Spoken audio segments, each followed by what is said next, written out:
পালিয়ে যাওয়া মেয়েকে উদ্দেশ্য করে চিঠি লিখছে তার বাবা।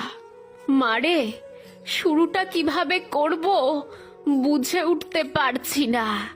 যেদিন তুই তোর মায়ের অস্তিত্ব ছেড়ে ভূমিষ্ঠ হয়েছিলি সেদিন থেকে তোকে মা বলে ডাকতে শুরু করলাম। তোকে মা ডাকতে গিয়ে নিজের মা হারানোর ব্যথা ভুলেই গিয়েছিলাম।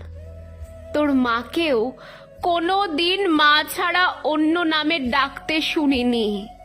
বিদ্যালয়ে প্রথম দিন শিক্ষক তোর নাম জিজ্ঞেস করেছিলেন। তোকে মা বলে ডাকতে ডাকতে তোর ডাক নামটাও ভুলে গিয়েছিলাম।